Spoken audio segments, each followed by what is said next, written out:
Olá pessoal, tudo bom? Então hoje nós vamos começar a estudar as vias metabólicas que compõem o metabolismo celular. Nós vamos começar pela via de degradação da glicose, que é a fonte primária de energia, né? A, a via que degrada a glicose é chamada de glicólise. Lise quer dizer quebra, então quebra da glicose. E essa via ela é central no metabolismo celular. Existem células que dependem unicamente da energia proveniente da glicólise, da quebra da glicose. E é uma via, por ser tão importante, é uma via bastante conservada. A gente vai encontrar essa mesma via metabólica em praticamente todas as células, desde micro-organismos a animais e as células vegetais. Com algumas particularidades, né, de algumas enzimas, de isoenzimas, né, variações de enzimas, algum cofator diferente, mas basicamente os princípios da via é bem conservado em todas as células, em todos os organismos. E a glicólise provavelmente é a via mais compreendida até hoje. Foi o estudo da glicólise que possibilitou descobrir e conhecer, por exemplo, a importância do ATP, do NAD, de várias enzimas e de vários compostos fosforilados e permitiu também o desenvolvimento de várias técnicas de purificação e identificação de enzimas. Então, a glicólise é uma via metabólica central no metabolismo das células em geral, e é o que a gente vai ver hoje, tá? E nós vamos ver também uma outra via alternativa complementar que interage com a glicólise, que é a via das pentose fosfato, que também é uma outra via de degradação da glicose, tá? Complementar e alternativa e complementar à glicólise, ok? Então, a gente falou na aula passada que os organismos heterotróficos ingerem energia a partir do alimento, da alimentação. Então, as principais fontes de energia que a gente pode obter através da alimentação são proteínas, polissacarídeos e lipídios. Esses compostos orgânicos, eles são degradados, tá? Eles vão ser degradados. Deixa eu pegar o pointer aqui, gente, sempre esqueço dele. Eles vão ser degradados, as proteínas em aminoácidos, lipídios em glicerol e ácidos graxos, basicamente, e os polissacarídeos em glicose. E esses blocos construtores de todas as biomoléculas dentro da célula, eles vão agora serem degradados em moléculas menores e todos eles vão convergir para os mesmos precursores, que é o piruvato, basicamente, e o acetil-CoA. E a partir do acetil-CoA vão ser formados todas as outras biomoléculas, tá? De outros precursores também, mas o acetil-CoA é um intermediário central, tá?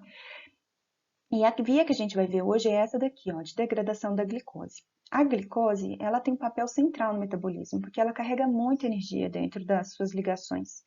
E, além disso, ela é um ótimo esqueleto carbônico, tá? Para a formação de várias outras biomoléculas. Então, na glicólise, tá? O que acontece? Essa glicose que tem 6 carbonos, ela vai ser quebrada em moléculas menores de 3 carbonos, que depois vão ser transformadas em moléculas de 2 carbonos de alta energia. A glicose ela é dividida em duas etapas, tá? A etapa de preparatória, a fase preparatória, em que a glicose é quebrada em moléculas de 3 carbonos fosforiladas.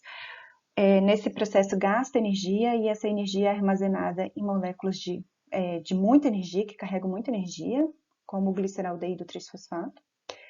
E depois, na fase de pagamento, vão ser produzidos ATPs, toda essa energia contida nessas moléculas vão ser transferidas para moléculas de ATP e coenzimas, né, poder redutor NADH.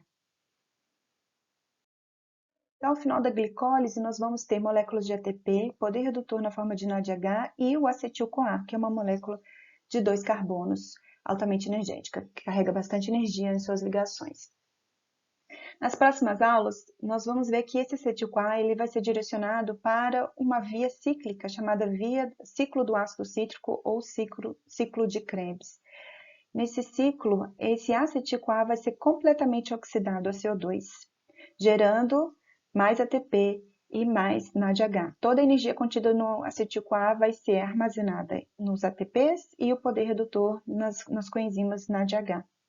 Depois, esse NADH, ele vai doar elétrons para proteínas na membrana interna da mitocôndria, esse processo que já ocorre dentro da organela da mitocôndria, e ele vai gerar um potencial eletroquímico que vai levar à formação de mais ATP, transferindo finalmente os elétrons do NADH para a água. Ou seja, no final de todo o processo, que é um processo que nós chamamos de respiração, a glicose vai ser completamente degradada a CO2 e água, tá? A primeira parte desse processo respiratório é a glicólise, que é o que a gente vai ver hoje, tá? A glicólise, então, é a quebra da glicose até acetil-CoA. Esse processo ocorre no citosol, tá? No citoplasma da célula. E a quebra dos aminoácidos, né, também vai gerar intermediários que podem entrar aqui no ciclo do ácido cítrico, o ciclo de Krebs, e vai gerar também o resíduo que é o amônio, tá bom?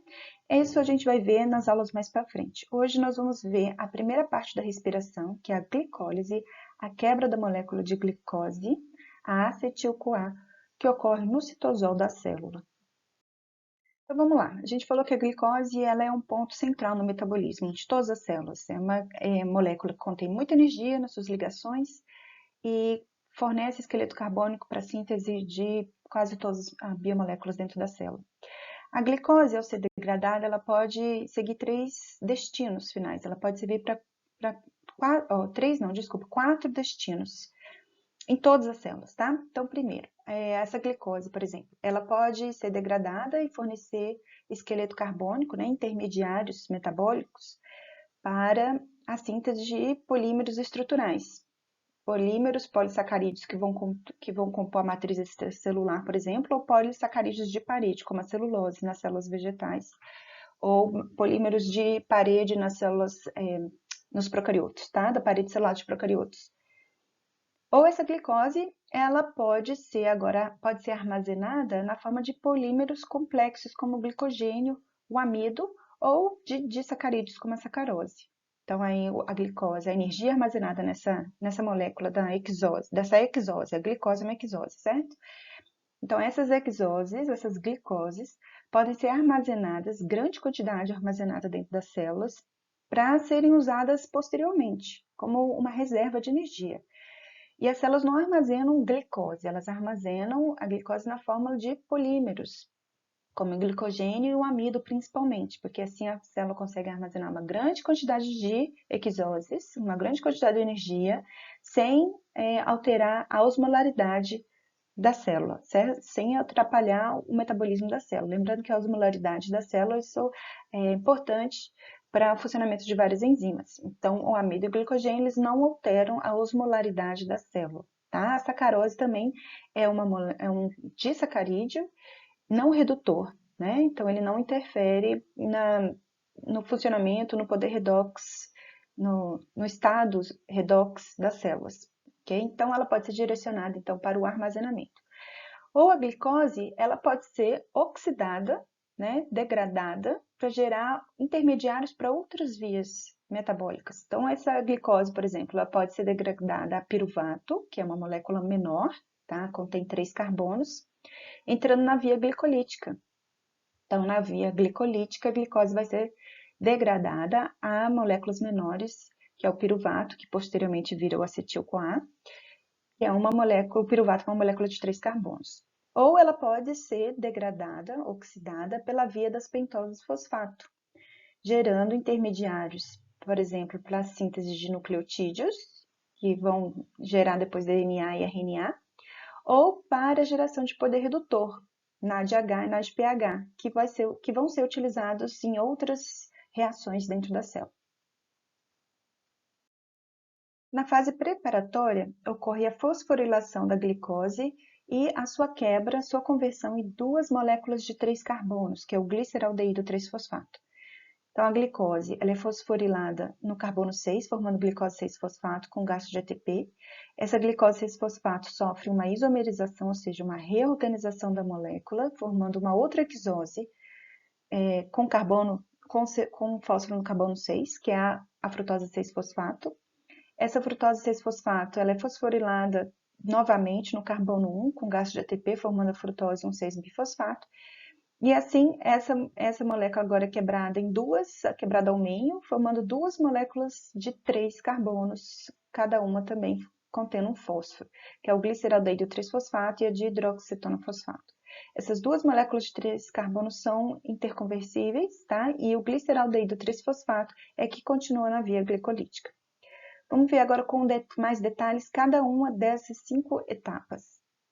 Então, a primeira reação, a primeira etapa da glicólise é a fosforilação da glicose. Essa reação é catalisada pela exoquinase. Tá? Lembrando que as quinases são enzimas que transferem o grupo fosforil para um nucleófilo. Né? Então, a quinase transfere o grupo fosforil para o carbono 6 da glicose. Essa é uma reação irreversível. Tá? A segunda reação é a conversão da glicose 6-fosfato em frutose 6-fosfato.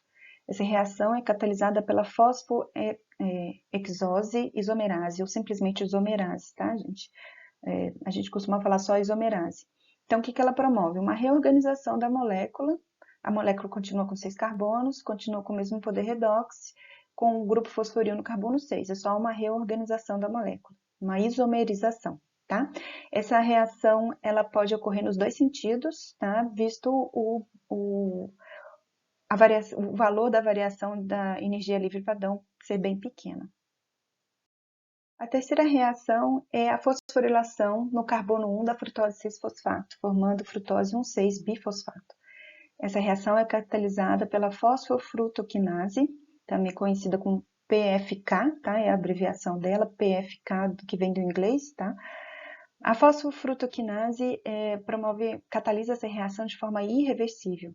Esse aqui é o primeiro ponto de regulação da enzima da glicólise. A gente vai ver mais para frente sobre regulação, mas essa enzima aqui ela é o primeiro ponto crucial de regulação da via.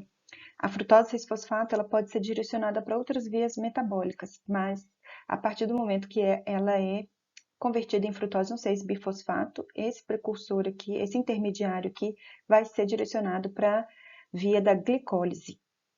Então, nessa fosforilação também, a fosfofrutoquinase catalisa a transferência do grupo fosforil do ATP para o carbono 1 da frutose 6-fosfato, formando frutose 1,6-bifosfato.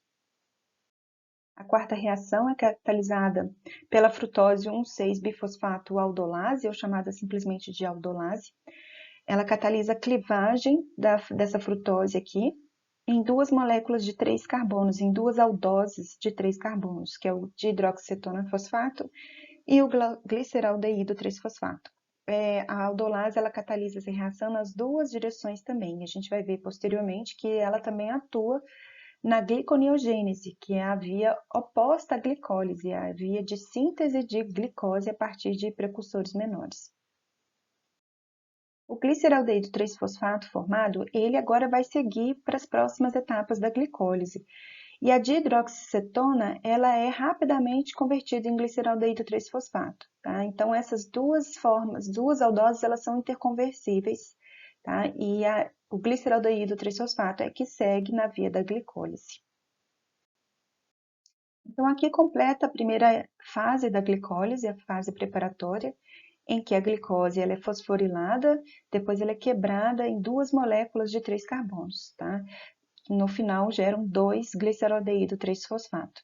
Então, aqui já é difícil distinguir quem são os carbonos 1, 2, 3 e 4, 5, 6 da glicose, tá? Então, o produto final são 2 moléculas de gliceraldeído 3-fosfato. Agora o gliceraldeído 3-fosfato segue para a fase de pagamento. Fase de pagamento por quê? Na fase preparatória houve consumo de 2 ATPs, certo? E agora na fase de pagamento vão ser gerados ATPs, vão ser gerados 4 ATPs, levando a um saldo de 2 ATPs, tá? Então na fase de pagamento ocorre a conversão oxidativa do gliceraldeído 3-fosfato em piruvato. Então, entram 2 gliceraldeídos 3-fosfato, resultantes da quebra de uma molécula de glicose, gerando 2 moléculas de piruvato. Nessa conversão oxidativa, tá, libera energia, e essa energia é armazenada em moléculas de ATP. Então, uma gliceraldeído 3-fosfato forma 2 ATPs. Como entram 2 gliceraldeídos 3-fosfato, no final geram 4 ATPs. Como foram consumidos 2 ATPs na etapa anterior, então o saldo final vão ser de 2 ATPs. Vamos olhar com detalhes cada uma dessas 5 reações aqui, como que elas ocorrem exatamente. A primeira reação da segunda fase da glicólise, a fase de pagamento, ou a sexta reação da via glicolítica como um todo, é a oxidação desse gliceraldeído 3-fosfato. Essa oxidação é promovida pela gliceraldeído 3-fosfato desidrogenase. A desidrogenase promove oxidações, né, como ocorre remoção de hidrogênio, por isso a desidrogenase, tá?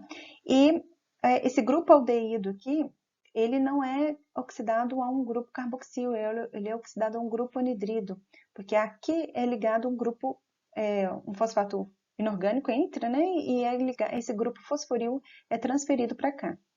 Então, a energia liberada nessa oxidação, ela é armazenada no ligamento desse grupo fosforil aqui. E o elétron liberado dessa oxidação é transferido para o NAD+, formando o NADH, formando poder redutor. E no final nós temos o 1,3-bifosfoglicerato, que é uma molécula bastante energética. Agora, esse grupo fosforil, ele vai ser transferido para um ATP. Então, a energia contida nessa ligação agora vai ser armazenada numa molécula de ATP. Quem vai catalisar essa transferência do grupo fosforil do 1,3-bifosfoglicerato para um ADP, formando ATP, vai ser a fosfoglicerato quinase, tá? Uma observação aqui, gente. A enzima que catalisa essa reação é uma quinase, né? Quinase, ela fosforila, né? Mas aqui no caso ela está desfosforilando o 1,3-bifosfoglicerato. Essa enzima recebe esse nome porque ela catalisa a reação nos dois sentidos. Ela participa tanto da via da glicólise, como também da gliconeogênese, da formação de glicose. Como ela foi descoberta e descrita no estudo da gliconeogênese, ela recebeu esse nome, mas ela também atua na via glicolítica, de degradação da glicose, ok?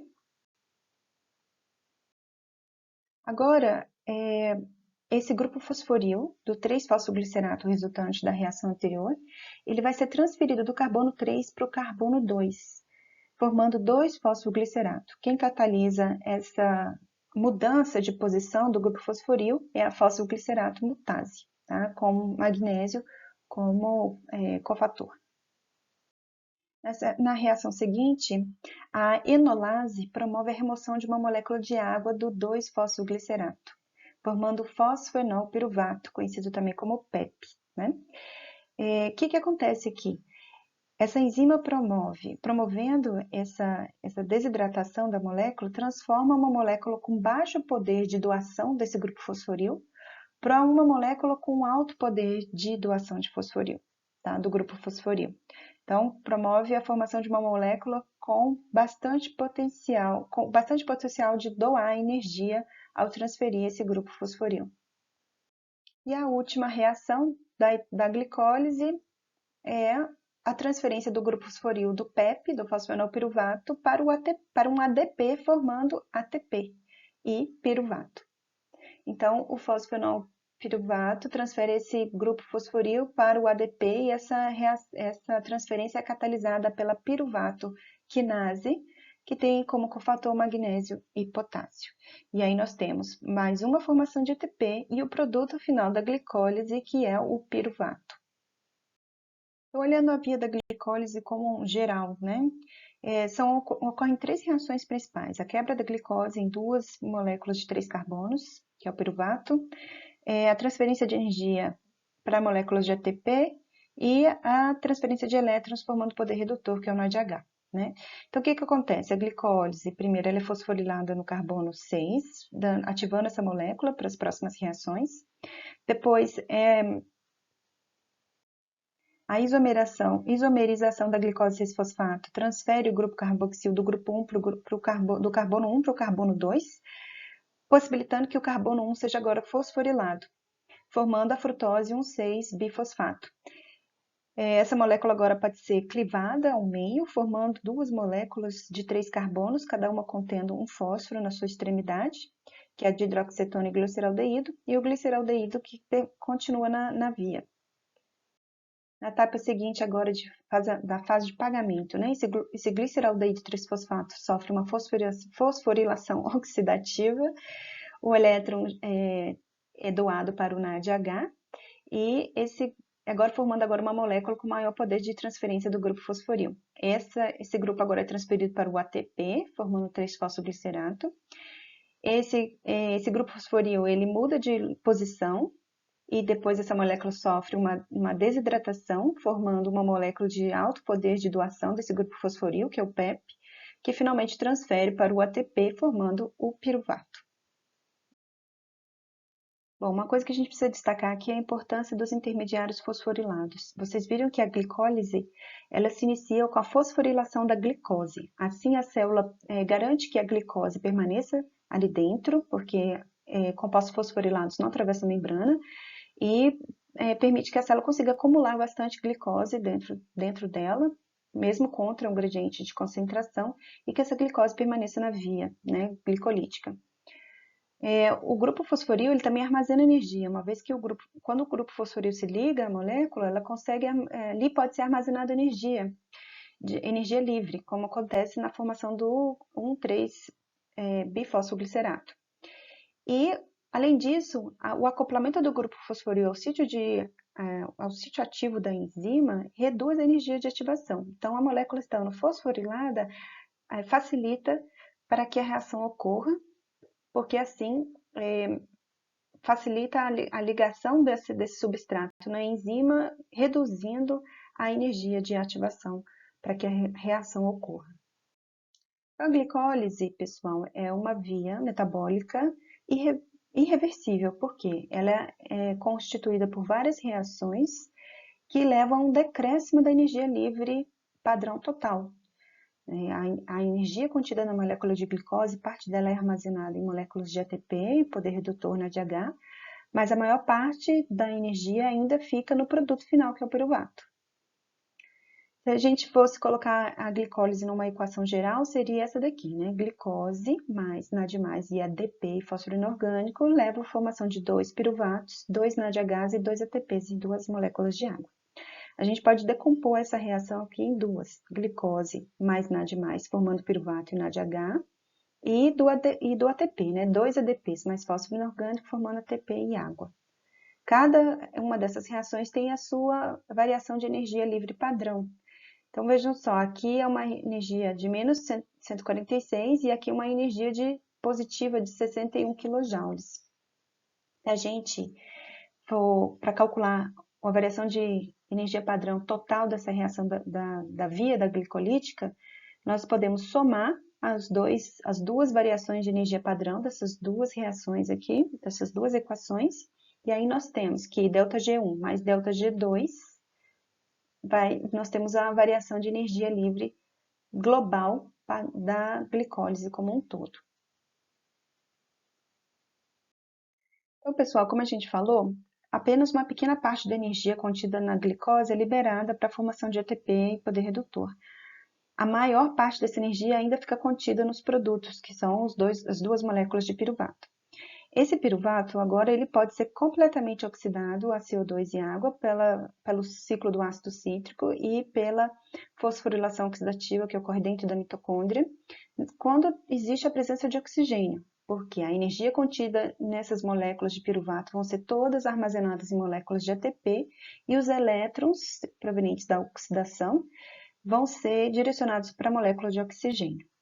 Mas na ausência de oxigênio ou na presença de pouco oxigênio, então em condições anaeróbicas ou de hipóxia, né, de pouco oxigênio, esse piruvato não pode seguir essa via aqui. Então ele pode ser reduzido a lactato pela fermentação lática ou ele pode ser reduzido a etanol pela fermentação alcoólica. Vamos ver como é que ocorre essas duas condições aqui de fermentação. O que acontece na fermentação lática? O piruvato ele é reduzido a lactato. Para ocorrer essa redução, é necessário consumir poder redutor. É necessário que o piruvato receba elétrons para ser reduzido a lactato. E nisso consome-se NADH. E o lactato é o produto final. Bom, qual que é a vantagem disso? A vantagem é o seguinte, que durante a glicólise, a gente acabou de ver que ocorre formação de NADH, ou seja, há consumo de NAD+, e formação de NADH, lá na glicólise. O que acontece quando o piruvato pode seguir a via normal de respiração na presença de oxigênio? Esses NADH são consumidos na etapa final de fosforilação oxidativa, regenerando os NAD+. E o NAD+, agora pode retornar lá na via glicolítica para receber elétrons durante a glicólise. Se a fosforilação oxidativa, que é a etapa final da respiração, não pode ocorrer, porque não existe oxigênio, tá, para receber os elétrons dos NADHs, começa a sobrar NADH e falta NAD+, que é um substrato, né, na glicólise. E aí a célula não consegue fazer a glicólise, mesmo que ela não consiga degradar completamente o piruvato para produzir uma grande quantidade de ATP, ela ainda pode sobreviver com pouco ATP que é produzido durante a glicólise.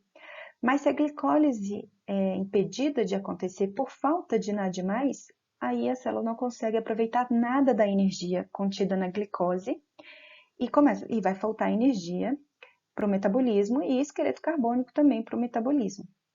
Então, aqui a gente viu que esses intermediários aqui, como o acetil-CoA, derivado do piruvato e vários outros intermediários da via glicolítica, também servem como esqueleto carbônico para outras vias metabólicas, tá, gente? Principalmente os intermediários do ciclo de Krebs, que a gente vai ver, que é a etapa posterior da respiração. Então, o papel da fermentação láctica é única e exclusivamente o de regenerar o NAD+, para manter a glicólise funcionando, tá? O lactato, ele é agora metabolizado, em animais, ele vai ser metabolizado no fígado e reconvertido a glicose, com gasto de energia, tá, gente? E nas plantas também, mesma coisa, nos micro-organismos, tá? O lactato, em mucosa, ele vira ácido láctico, que afeta o pH da célula, o que não é vantajoso, porque isso altera o funcionamento de várias enzimas. Então, ele tem que ser rapidamente metabolizado.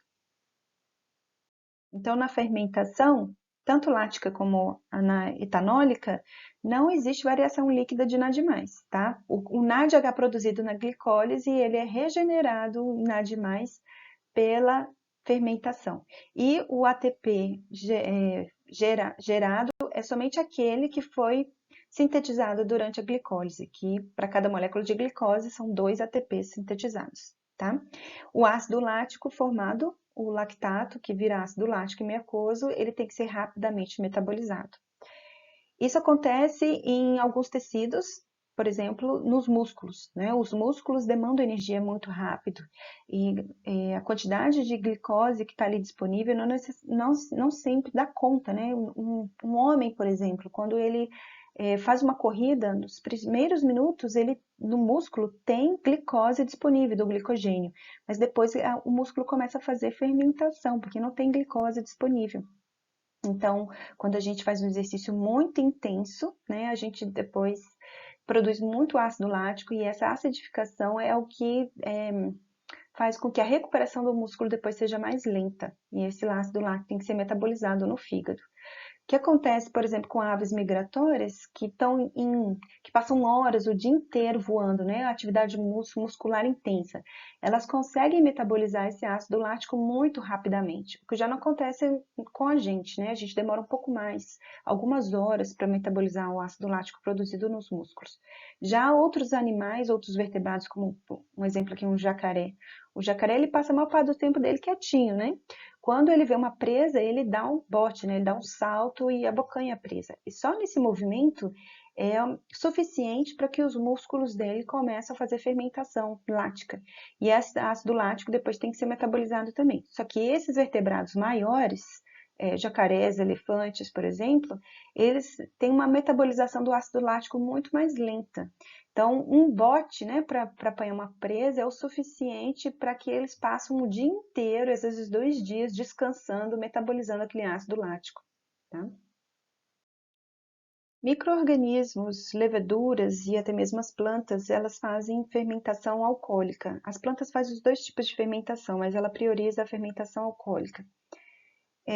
Nessa fermentação, o piruvato, ele primeiro é descarboxilado a acetaldeído, uma reação catalisada pelo piruvato descarboxilase, uma reação irreversível, e depois o acetaldeído é reduzido a etanol com consumo de poder redutor, regenerando o NAD+, né, que agora vai servir como substrato na glicólise. Não há formação de ATP também, a conservação do número de carbonos, né, aqui do etanol mais o CO2, que são os produtos, mas o objetivo principal aqui é regenerar o NAD+, para manter a glicólise funcionando.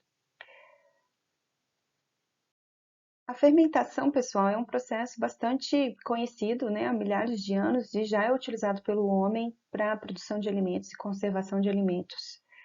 É uma técnica já dominada pelo homem, né, e que vem sendo cada vez mais utilizada na indústria. Então, por exemplo, na formação de iogurte, de queijos, né, ocorre a fermentação por leveduras ali dentro, produz ácido lático e esse ácido lático reduz o pH, levando à desnaturação das proteínas do leite, formando o iogurte, formando o queijo. Na agricultura também, por exemplo, essa técnica da fermentação é utilizada na conservação de alimento para animais, que é a silagem. Então, produtos, né, de degradação do cana e milho, muitas vezes, né, são todos macerados. Aquele macerado todo ali, ele é mantido numa condição de pouco oxigênio, né, numa condição, num ambiente fechado. Bactérias que estão ali dentro começam a fazer fermentação, produzindo ácido lático, reduzindo o pH daquele meio, e o baixo pH impede que outras bactérias que iriam degradar aquele alimento atuam. E assim, aquela silagem ela pode ser conservada por bastante tempo, tá? Para ser fornecida para os animais. Muitos outros carboidratos podem entrar na via glicolítica após serem degradados em intermediários da via, né? Então, principalmente os polissacarídeos glicogênio e amido, que são polissacarídeos de armazenamento, eles podem ser degradados, tá? A glicose 6-fosfato entrando na via glicolítica aqui. Outros disacarídeos também, como manose, galactose, né, presentes no leite e em outros produtos alimentícios, a lactose também, a trealose, a sacarose e outros também provenientes, por exemplo, de frutas como a frutose, tá? Todos eles podem entrar na via glicolítica após serem degradados em algum dos intermediários da via glicolítica. O glicogênio e o amido, eles vão ter duas vias diferentes, dependendo se são endógenos, tá? Ou se estão vindo de reservas internas das células, dos tecidos, ou se eles estão vindo diretamente da alimentação. O amido e o glicogênio que são ingeridos da alimentação, eles começam a ser degradados já na boca, pela saliva, pela alfa-amilase presente já na saliva. Essa alfa-amilase gera sacarídeos menores, oligosacarídeos, maltose, maltotriose, maltodestrinas, que depois são posteriormente degradados no estômago por outra alfa-amilase que é produzida pelo pâncreas, né? A alfa-amilase da saliva, ela é inativada no estômago com baixo pH, e aí entra a ação alfa-amilase produzida pelo pâncreas, que vai degradar posteriormente esses oligosacarídeos em glicose 6-fosfato. O glicogênio e o amido armazenados já armazenados em outras células, em outros tecidos, eles vão sofrer uma degradação fosforilativa, tá? Eles vão ser fosforilados, sendo transformados em glicose 1-fosfato, entrando já aqui no início da via glicolítica. Então, na reação catalisada pela fosforilase do glicogênio, que degrada o glicogênio endógeno, né? Como que ocorre essa degradação? É uma degradação por fosforilação. Então, essa enzima aqui, ela catalisa a inserção do grupo fosforil, atacando essa ligação daqui alfa-beta 1,4, e assim sai glicose 1-fosfato e permanecendo o polissacarídeo, né, com um resíduo de glicose em aminos. Outros disacarídeos, por exemplo, como a maltose, que são duas moléculas de glicose, a maltase degrada, quebra a ligação entre as duas moléculas, formando duas moléculas de D-glicose. A lactose sofre a ação da lactase, formando galactose e glicose, e essa glicose depois é transformada em glicose. E a sacarose, pela sacarase, formando frutose e glicose. Bom, a glicólise, por ser uma via metabólica central no metabolismo celular, né, dada a sua importância, ela vai ser extremamente regulada. E existem vários níveis de regulação. A regulação mais rápida é aquela que atua diretamente na atividade da enzima. E na glicólise predomina a regulação do tipo alostérica, em que subprodutos, né, intermediários da via regulam as enzimas em etapas anteriores. Então, a formação de ADP ou ATP, por exemplo, vão regular muitas dessas enzimas, tá? Ou alguns dos produtos, por exemplo, como glicerol, formação de PEP, por exemplo, que é um produto já lá no final, né? Vai regular enzimas nas etapas anteriores. Uma regulação mais lenta é a regulação hormonal, que aí vão ser comunicação de células de um tecido com o outro, podem mandar sinais para células que estão distantes em outros tecidos, para regular a via glicolítica. Então, essa sinalização se dá por moléculas hormonais.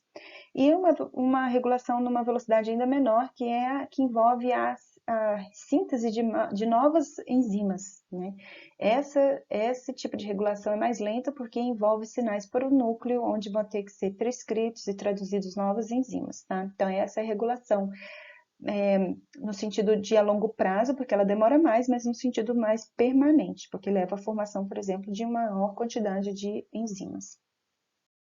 E as enzimas que vão sofrer regulação são aquelas que estão em pontos chaves da via, tá? Em vias críticas. Então, por exemplo, na via glicolítica, quais são as enzimas que vão ser reguladas? A hexoquinase, a fosfofrutoquinase e a piruvatoquinase. E, considerando também os polissacarídeos, a fosforilase do glicogênio. São os principais pontos de regulação. A maioria dessas aí são reguladas por regulação alostérica. Além da glicólise, existe uma outra via para degradação da glicose. Nessa via, a glicose não é degradada completamente, não é oxidada totalmente, ela é oxidada a moléculas um pouco menores, de 5 carbonos, mas produz uma grande quantidade de poder redutor. E esses intermediários de 5 carbonos, eles são metabólitos intermediários de várias outras vias metabólicas, como, por exemplo, para a formação de nucleotídeos. Essa via alternativa é chamada de via de oxidação da glicose pelas pentoses fosfatos, porque são formados vários intermediários de 5 carbonos, pentoses fosforiladas, pentoses fosfato. Então, a via oxidativa das pentoses fosfato, ela é dividida em duas fases, a fase oxidativa e a fase não oxidativa de regeneração. Então, na fase oxidativa, a glicose 6-fosfato é oxidada a ribose 5-fosfato, que é uma pentose, e nesse processo produz-se poder redutor na forma de NADPH. Esse poder redutor, ele pode ser utilizado em outras vias, por exemplo, de biossíntese, principalmente de ácidos graxos, que gasta bastante poder redutor, esteróis também, e pode ser utilizado também para a defesa da célula contra espécies reativas de oxigênio, tá? Estresse oxidativo, porque esse NADPH ele é transferido para a glutationa redutase, que é uma enzima que consegue reduzir espécies reativas de oxigênio, que são moléculas que degradam proteínas, enzimas e vários compostos celulares. Essa ribose 5-fosfato, ela pode ser desviada para outras vias metabólicas, porque ela é um intermediário na síntese, principalmente de nucleotídeos e de algumas coenzimas. Então, células que estão em rápida divisão, elas lançam mão da oxidação da glicose pela via das pentoses fosfato para a produção de precursores para a síntese de DNA e RNA.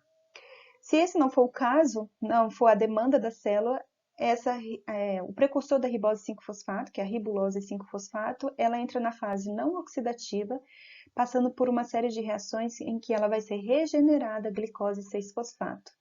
Certo? Então, células em tecidos em que existe uma grande demanda de poder redutor, seja para vias de síntese ou para a defesa contra o estresse oxidativo, a via das pentoses fosfato, ela funciona nesse sentido aqui. E em células onde há demanda de precursores para a síntese de nucleotídeos, a via das pentoses fosfato segue para a ribose 5-fosfato, fornecendo intermediários metabólicos. Então, na fase oxidativa da via das pentose fosfato, o glicose 6-fosfato, ele é oxidado ao fosfogliconato, que também muitas vezes essa via é chamada como via do fosfogliconato, e nesse processo produz poder redutor, tá? Catalisada por duas principais enzimas, e essa glicose 6-fosfato desidrogenase é o ponto central de regulação dessa via das pentose fosfato. Depois desse fosfogliconato, ele sofre uma outra oxidação por uma outra desidrogenase, liberando mais poder redutor e formando a ribose 5-fosfato. A ribulose 5-fosfato, né? Então, para muitas células, essa via termina aqui. Mas vias que requerem intermediários para a formação de nucleotídeos, ela continua até a ribose 5-fosfato. Então, em células e tecidos que demandam uma grande quantidade de poder redutor, a ribulose 6-fosfato agora vai entrar na fase de regeneração, na fase não oxidativa das pentoses fosfato. Essa fase de regeneração é caracterizada por uma sequência de reações, tá? Complexa, mas que a gente pode resumir ela de uma forma mais simples. A ribulose, ela é transformada em xilulose, tá? E uma outra ribulose é transformada em ribose, ou seja, tem que entrar várias moléculas de ribulose para a fase de regeneração, tá, gente?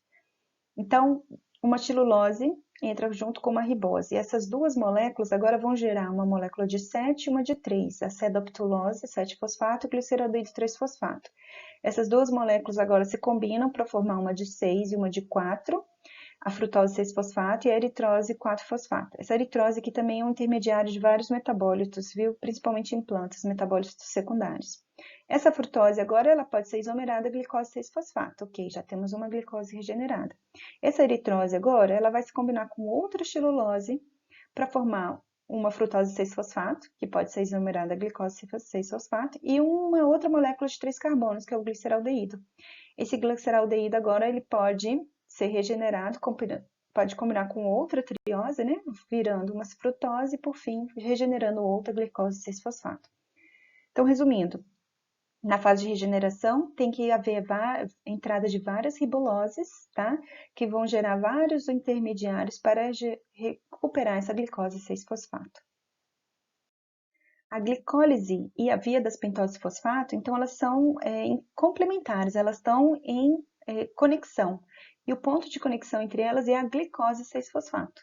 Então, quando a glicose é fosforilada e transformada em glicose 6-fosfato, a partir daqui ela pode seguir a via da glicólise, visando a produção de ATP e intermediários para outras vias glicolíticas, ou ela pode seguir a via da pentose fosfato, que vai gerar intermediários para a síntese de nucleotídeos, ou vai gerar bastante poder redutor, vai entrar numa via que gera bastante poder redutor.